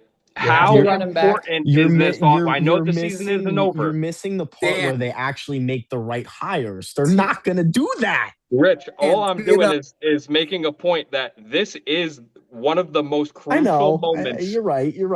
In the franchise's being at the moment. Yeah. If they do not hit on the coach and get this kid to play the right way, right? We love the way he plays. That's not what I mean. To do the right thing and protect his body when it's necessary, right? Yes. Then we could start having a serious conversation about the Giants being contenders. Yeah. You're agreed.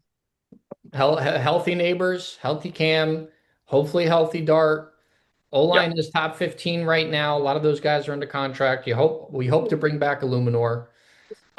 Defense needs serious Brian work. Burns is a defensive player of the year candidate. Yep, Abdul Carter Oh, looks he's like the someone best got player. that looks like someone got in Abdul Carter's ear finally because he had the best game of his as a pro on Sunday. The pieces are there. They need the right coach. And Rich, we haven't asked you this since you haven't been on. Who should the Giants head coach be? That's a tough question. I have two answers. If you're going with a proven guy, I'm all for the Mike McCarthy hire. I If you're understand it. if you're going with an unproven guy, I want Chris Shula. Listen, All right, we're in. the Jets had a choice between Adam Gase and Mike McCarthy. Ask me which one I would have rather seen now. So Yeah. if Mike McCarthy and Chris Shula are those are my two guys that I would be very okay with. Chris Shula is an interesting one, for the Giants, I can't do a first time head coach right now. I can't. I need I coaching don't experience. disagree. That's why I want McCarthy. Listen, McCarthy's coached big time quarterbacks. He's coached in playoff games. He's coached in a Super Bowl game. Like you got to get that guy in here, in my opinion. Yeah, I want it to be McCarthy too. You know who I think will be the head coach? Say You know who Tom I think is going to be the head and coach? Mike Tomlin. Notre Dame, It's going to be Marcus Freeman. Marcus That's who Freeman. I think is going to be the head coach. Yeah, I'm getting the feel that that might be who it is too, and that makes Ooh. Him me or Jeff Halfley because of his New Jersey ties. Jeff Halfley lives here. Dan will tell you guys he was the finalist for the Jets head coaching job this last cycle. Yeah. yeah, It's either going to it could be be. him or Freeman. I don't think they're going to get McCarthy. You know, they're not going to do the correct thing because why would they ever do that? If Tomlin walks, He's not. He's not. It's already confirmed he's coming back next year. who confirmed it? Well, look at what they just. I mean, they're going to make the They're going playoffs to now, make the playoffs. They're not going anywhere. They right? do what they do every year. But you know what? You can't call for a guy's job when he's taking you to the playoffs. No, Only unbeaten he would- streak is they would fucking never Mike do Tomlin that. making the playoffs. The I'll only I'll tell you what is Tomlin interesting needs. is Stefanski though. What Schefter said.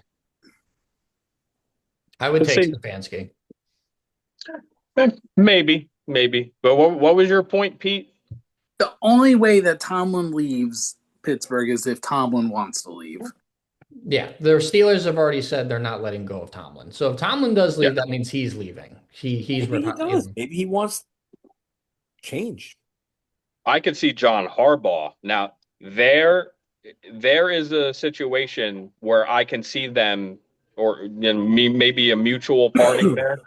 Sign me up for that. Giants trading Yeah, their first round pick for John Harbaugh. Yeah, bro. they're not I trading would, the second overall pick. I'll tell you what. I would sign for my lunatic owner to decide to fire the head coach and sign hire John Harbaugh. I would actually be happy with that. Would take Of course. any day. Yep. Any other major games to talk about before we Yeah, pick our so picks? we should hit on the Panthers have had a year, right? But that one against the Saints in New Orleans, I know it was a divisional game, but man, that's that's not the kind of game that's going to inspire confidence going into a potential playoff run. Because Bryce Young stinks.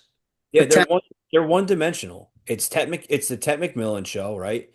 You gave Bryce Young a big target like you had in Alabama. Now imagine if they had a real running back and an offensive line, like whoof, and maybe a tight end that could catch a ball.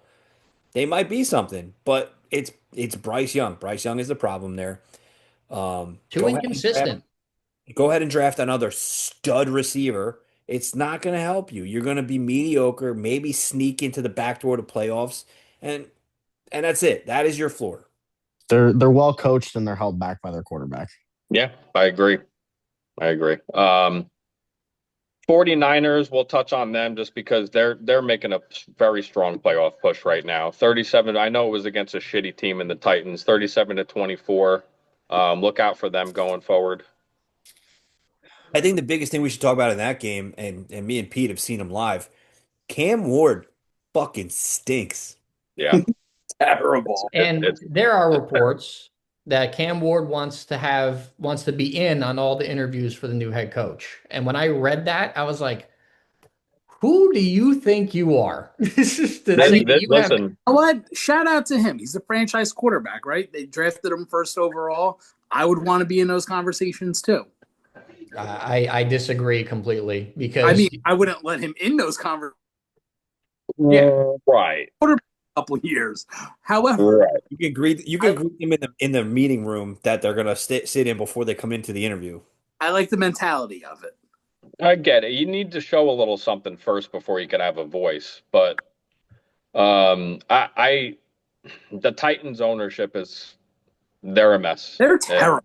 They They're really just they're really of the earth. awful. The And craziest thing is, in just a couple games that Shador Sanders has played, he's looked better than Cam Ward.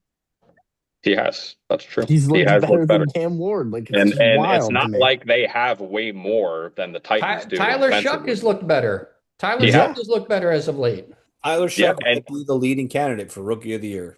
That is another thing that we should talk about. I kind of skipped over the last game. I mean, this kid's showing something. I know we didn't have a lot of faith in him when they named him the starter. We're like, oh, well, and then he sucked, but he's been good. what is that? Right? Age is experience. What was life experience? Well, I just feel like them starting Rattler over him in the season was such a mistake anyway. Like, I think that's Kellen Moore learning on the job and how to be a head coach. But like, Yeah. if you take a quarterback 42nd overall and you don't start him for half the year because you think Rattler is better, is ridiculous. Yeah. Should be fired for ever saying that sentence. Yeah, It's a rattler. it's an interesting situation what they got going on down there in New Orleans. We'll see what kind of They're offseason they they're have. just waiting to get out of cap hell. Yeah, they're Yeah. in cap hell. Well, because they owe Taysom Hill $70 million to sit on the sideline for 90%. The GOAT. So next we had the Vikings in kind of a shocker, 34-26 against the Cowboys, and McCarthy actually looked good in this game. I don't really know what to make of that. Maybe Kevin O'Connell is a genius and a quarterback whisperer, and we're going to start to see He's looked good McCarthy play really well. He's looked good the last 2 weeks. Maybe he just needs more reps, and maybe O'Connell is really good. Or, I mean, the Cowboys defense is also really, really, really bad. It is. Maybe JJ was actually finally not injured and playing healthy. Maybe that's also. I mean, he was recovering from an injury, so we have to take that into account. He's perpetually recovering from an injury. So am I. I'm willing to wait. I'm willing to wait on the kid and see what he's He going needs to a be. full year. He's in the best situation possible. He's got O'Connell. He's got great receivers. He's got good running back room. He's got good offensive line. Like, if he can put it together, the Vikings are going to be a serious team. Well, the thing is that the Vikings put all their eggs in that basket, so he better be. Yeah. Yeah, they have no choice. Now, the other thing is Jay Jetta is going to want to sit around and wait for that to develop, or is he pull the old Go on.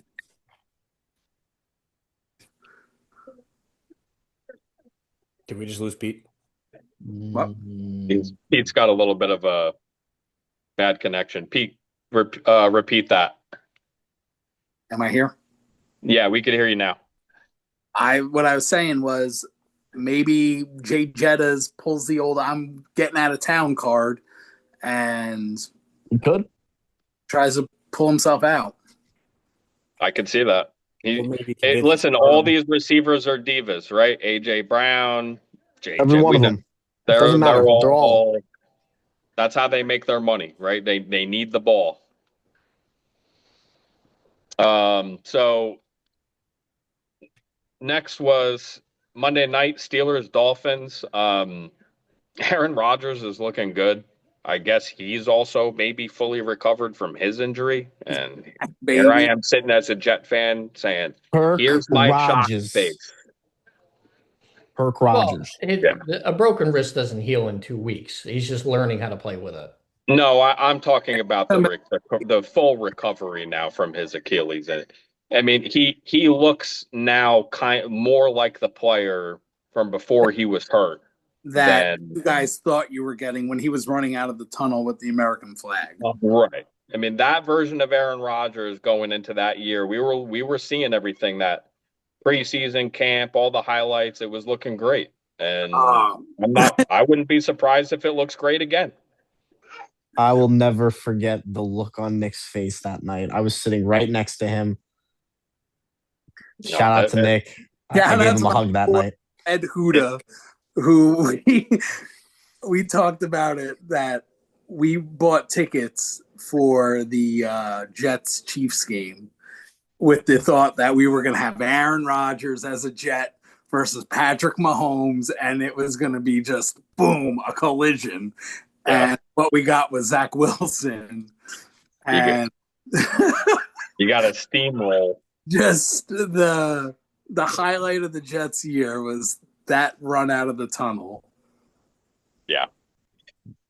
Very true. And I guess if we want to touch on the fact that TJ Watt got seriously injured, I guess some kind of medical procedure, partially Listen, collapsed lung. I get dry needling, right? I refuse to have any of my upper torso dry needled because of that. Like, it's fucking terrifying. Yeah. So maybe stick to cupping, right? They almost killed Tyrod with the same fucking thing. That's Like, what are you right. gonna do? What the hell is wrong with these people, man? So that was a little different. That one was more dangerous. So Tyrod was getting a cortisone shot in his rib cartilage. So Yes. they had a window of about yay big to get that in there, and Oops. it was one of these. Oh shit! Yeah. Yeah. Uh, We This is missed. crazy. But anyway, that's pretty much it. Those are the major results from the weekend, and we have a clear playoff picture, and the Chiefs are out. God. Good, good. I'm so glad they're out, and we can now transition to just getting our picks in for this week, calling it a night. So we have Thursday night football, Hold one on. of the I biggest. did see the funniest. I did see the funniest thing. It was a picture of Mahomes propped up like a crow, getting hobbling down the tunnel, and it was like watching Patrick Mahomes get pulled past all of his achievements is the ultimate selling your soul to the devil, and the devil came back and got his due. Bro, Like you mean you're I know that you're kidding, but 8 AFC championship games in a row? the whole thing was just banners, right? And there's Mahomes like this, and it's like, ooh, got him. No, that's an insane run. Yeah, I'm not sure we'll see a run he like won't be that. ready for next year, right? Like it's too late. No, he won't be. He's No. not going to play next year. Dude, we're That's my talking fantasy quarterback, man. it's not only the ACL, he had damage to Oh, his MCL. It was completely twisted. LCL. So LCL, The pardon, LCL LCL. was completely torn when they went in Right. and found. So, Right. but I just want to say, when he comes back, that revenge tour is going to be. Everybody better hold on. Well, they better have a One team. serious question. Is Andy Reid retiring after this year? No, No. I think Okay. Kelsey is. Kelsey's gone. Andy Reid is going into next. I want you to think about this. I want you to think about how old he is, how long he's been doing this for. He Okay, and the epic run Well- that they just went on. He's not going to have his quarterback next year. He's not going to have his tight end next year. Is it a discussion or no? Yes. It's always It might be a discussion. I don't think he does it though. it's every year when they win the Super Bowl, it's a discussion. I don't know, man. I didn't have that feeling last year. Oh, well, they're just going to do it again next year. I mean, it really has been one of the most epic runs that we've seen in the NFL. Listen, you got to think it could be something in his mind. He could have been sitting back the last couple of years and just think to himself, "Listen, I'm going to ride this out until it's done." Maybe Andy Reid's the head coach of the New York Giants next year. Oh my God, dude. Not, I mean, I was thinking more like he was going to retire. If he wants to keep coaching, that's also a possibility. God, from your lips to God's ears. Bro, if Andy Reid came to the New York Football Giants, Oh, I would you, jump off my balcony in my I, apartment complex. that would actually be the only legitimate time that you could talk shit to an Eagles fan right now. Oh no, I No, could talk shit all I want. We beat them this year. Yeah. Mm. Jason hears it all the time. Listen, me and Rich are witnesses to this. Jason admitted today. Well, no, it wasn't today. What was it? A few days ago, Rich, that after the Eagles got their shit destroyed, after that horrible oh, Jalen Hurts when game, Hurts had four five picks and a turnovers. fumble. Yeah, so this is what Eagles fans are thinking because this is the most obnoxious Eagles fan I effing know. He admitted that Jalen Hurts is not an elite quarterback. Oh, because his preseason rankings did not reflect that. Nope. And that's the sentiment of all Eagles fans. Philadelphia radio, they're talking Tanner McKee. They're talking a lot of shit right now. What do you Well, think you about know what? that, Pete? I know Pete's got a problem, right? I think the Eagles are idiots if they think that. Jalen Hurts is the biggest piece of shit I have ever seen in my entire life. 10 turnover negative points cost me the fantasy playoffs. Yeah. That Man, that's hurts. just terrible. Listen, I think we could all agree there are major problems going on in Philadelphia. Yeah. I Ed think Damon that Wayne Jason would Jr. also agree that Nick is Sirianni is the problem this year, and that hasn't been true in years past. Yeah, hate to see it. Yeah, well, he's not a coach. How many years have I been I saying think that? the coaching staff as a whole, the offensive coordinator is abysmal. Yeah, where's Rizzo, right? Abysmal. Philip. Yeah, Yeah. I think we're going to see a huge It's overhaul for the the Eagles. perfect shit Well, storm and I think right now. Saquon blew his load last year, man. He burnt himself out. No, but they don't go to him. He rips off a fucking 30-yard run, and then there's like, oh, we're gonna force it to AJ Brown, and Yeah, but Hurts even is even when throwing. he's ripping off those big runs, though, he looks like he's missing a step a little bit compared to last year. Hey guys, it was great being on with you this week. I got to run. Enjoy the rest of the pod. Peace. Peace.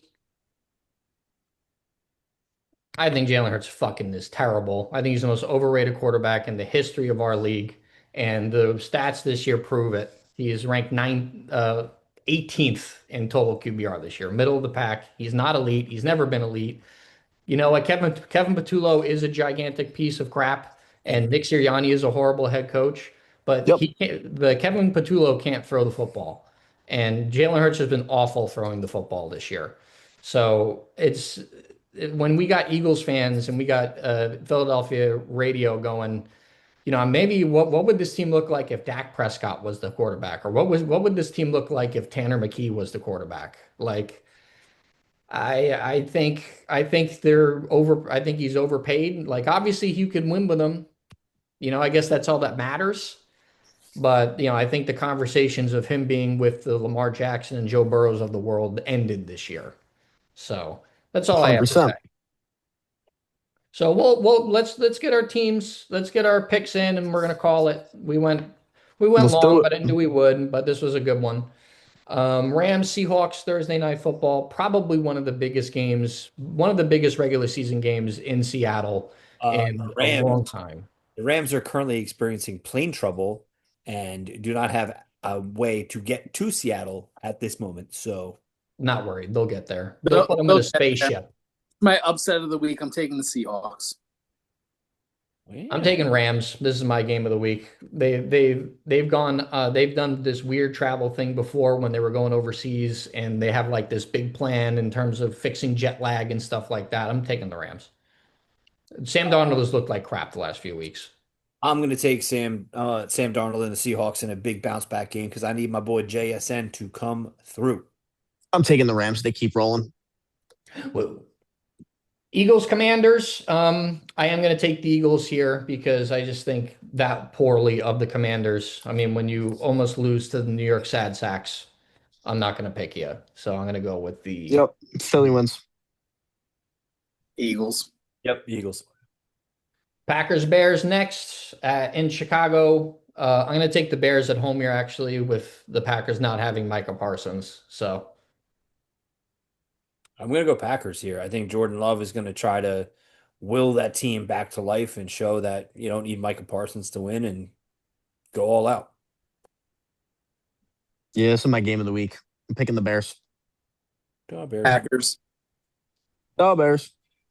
next, Chargers Cowboys in Jerry World. I'm actually going to take the Cowboys here. I think the Chargers have, I mean, the Dallas defense isn't good, but I just don't see the Chargers coming in and winning because still a tough place to play. The Chargers offensive line is in shambles. And, Marion Hampton is trying to get back into the groove. I could see Dallas in a bounce back, just dropping bombs to George Pickens. Bolt up. I'm taking the Chargers. Cowboys. Yeah, I think Zach, you said it great. I think I'm gonna mirror that sentiment. Go Cowboys. Next, Vikings Giants in MetLife. I'm going to take the Vikings over the Giants. I don't think the Giants win another game this year besides maybe the Raiders. So I'm going to take the Vikings. Going for that number one pick, baby. Go Vikes. Let's go, G-men. Jack Skull. all out. Go Vikings. Next, Bengals Dolphins. Quinn Ewers' first start. I mean, the Dolphins are just they're horrible. I don't really know how great Quinn Ewers is going to be. He was a turnover machine in college, which means he might be a turnover machine in the NFL. So I'm gonna take even a sad Joe Burrow against the Dolphins this week. Oh, yeah. Sad Joe Burrow for sure for the win. And I definitely need the Bengals defense to show up for this one. I need Devon A-Chain to just disappear and Waddle, 0 catches. Maybe throw a pick six on a trick play. I just want to I'll make a take- note that Pete's Bergen County elitist internet is super slow tonight, and I absolutely love every second of it. So thank you for that. But I think Joe Burrow finds his love of football again tonight and drops about 50 points on the Dolphins. I think Quinn Ewers has a decent game because the Bengals defense is made of a sponge, but go back. I'm gonna take the Bengals, even if Joe Burrow pulls Avante Davis and retires at halftime. The Bengals are still gonna win. Rest in peace. Rest in peace. Next is Bucks Rip. Panthers, pretty much for the division, right? This is my upset of the week. I'm actually going to take the Panthers. I know the Bucks are getting healthy and they're fully healthy, but they just haven't clicked. They haven't clicked the last few weeks. Bryce Young is up and down, and whenever he has a down game, he has a really good game. So I think the Panthers get the upset at home. This is weirdly my game of the week, just because it matters so much, and they're both such absolutely wildly inconsistent teams that it could be either an absolute dog shit like 3-0 game or it could be like 40-42. It's going to be amazing. But also, I need Ted McMillan to do some big things for me. So go Panthers. This is my upset of the week too. Go Panthers. Not in Baker world. Baker's going to win. Next, Jets Saints in New Orleans. If Dan's indication of what he thinks about the Jets defense is true at all, which it is, I'm going to take Tyler Shuck and the Shuck, shuck, shuck, shuck, shuck, shuck, shuck. Yeah. Saints. Yep, go Saints. Yep. Nola. Next, Bills Browns in Cleveland. Another start for Shador against the Buffalo Bills. Good test, but I'm going to take the Buffalo Bills. Yeah, this is my upset of the week. Not my upset of the week, sorry. Lock of the week, the Buffalo Bills. Yeah. MVP Josh Allen gets it done. Oh, and your boy Myles Garrett's going to break the single season sack record. By sacking the MVP. Yeah. I'm gonna take the Bills. Shout out to Steve. Bing bong. Next, Chiefs Titans. The first game post the Pat Mahomes era. Gardner Minshew is starting. But the Titans are so bad, I'm still going to take the Chiefs and Gardner Minshew. So The Titans are fucking terrible. Where is this game being played? Just in Tennessee. all right. So it's the worst game of the week is playing at the worst stadium with the worst, absolute abysmal, god awful shithole ever, and the Chiefs pull it off. I Fuck Nissan Stadium.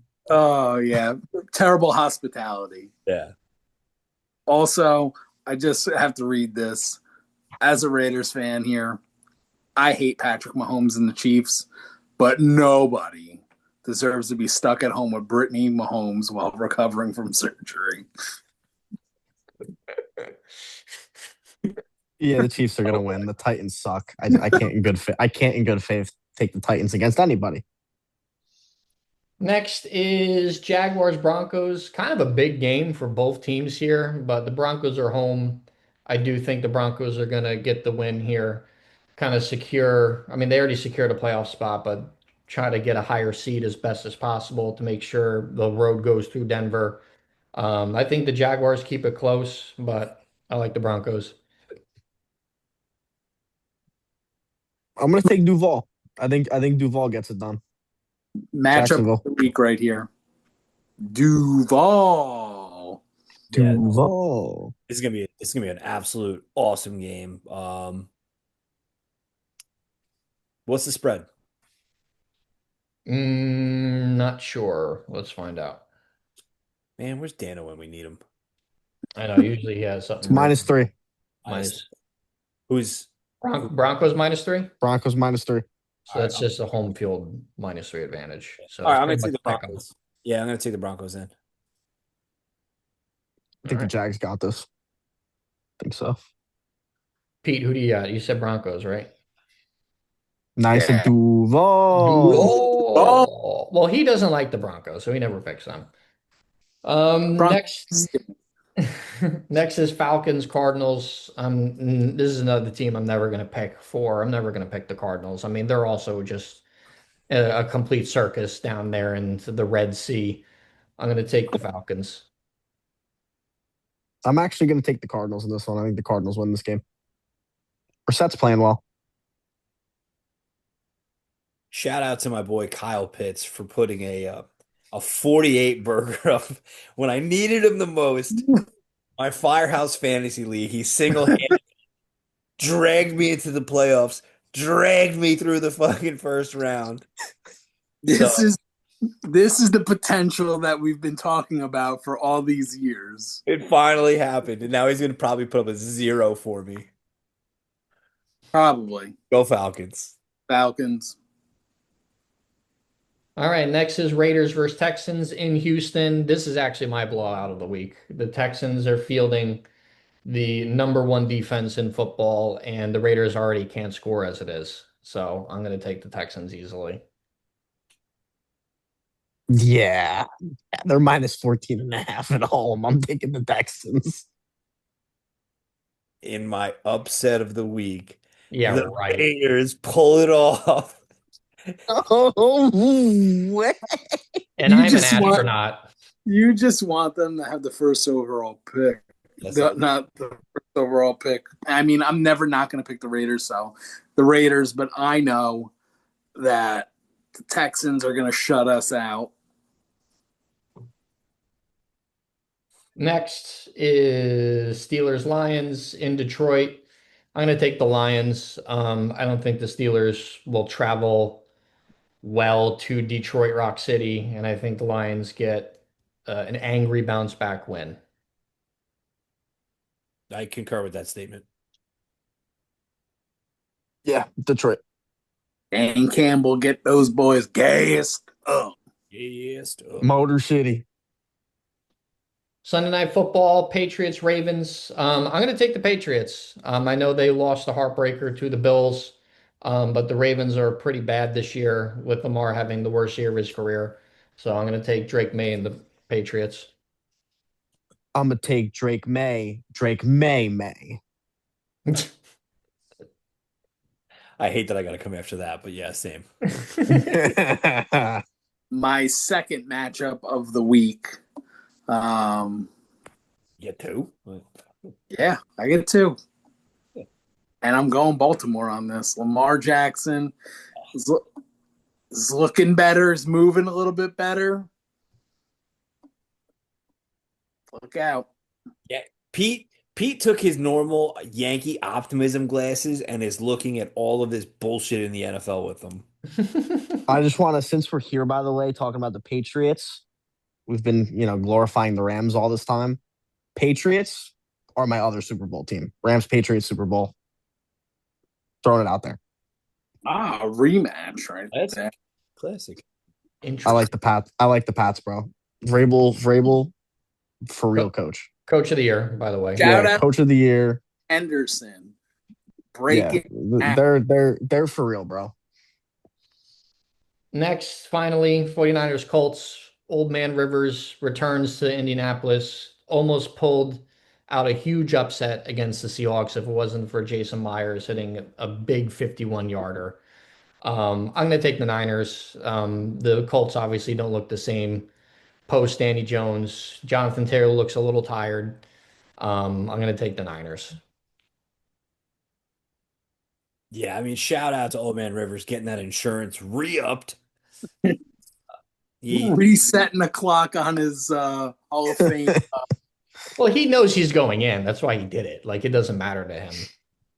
My man's running the biggest scheme of 2025. I love it. It's the best thing of all time. What he's doing, and he's I love it. There like, all right, got to sling a few balls, inspire some kids. This guy is 50 pounds over. With that going said, follow the script. Philip Rivers on Sunday Night Football, Monday Night Football. Let's go.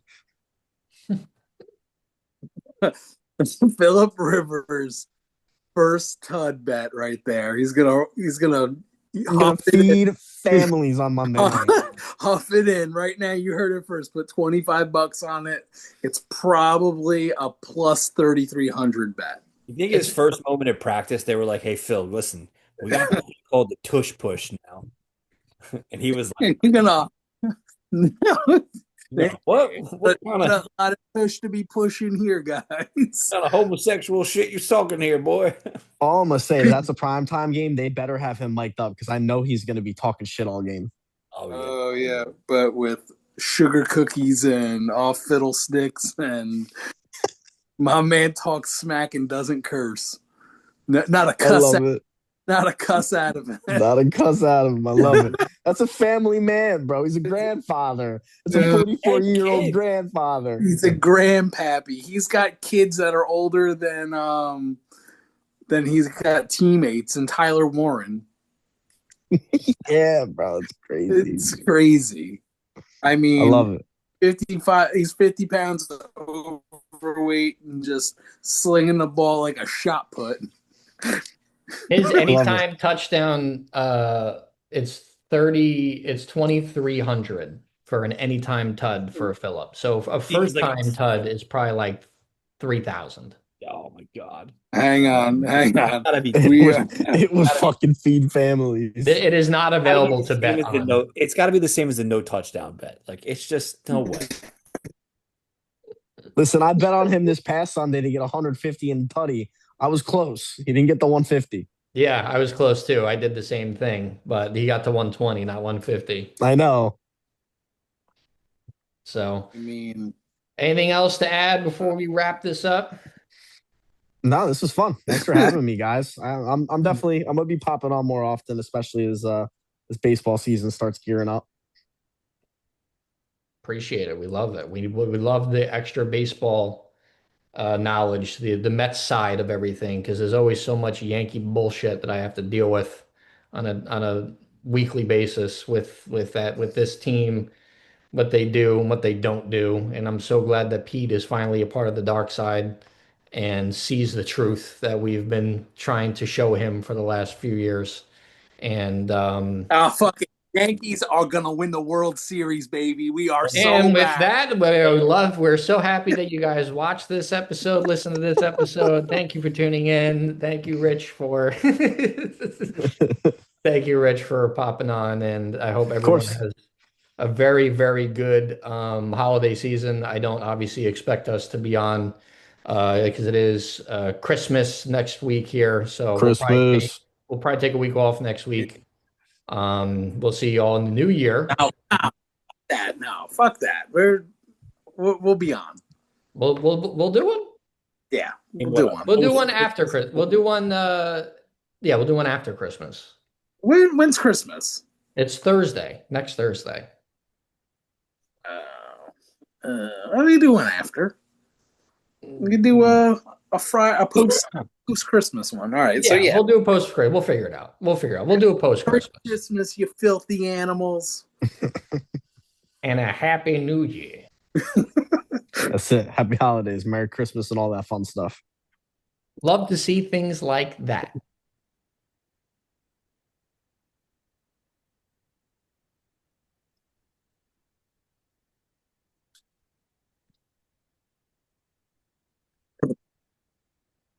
Is that it? Yeah, that's it. Woo!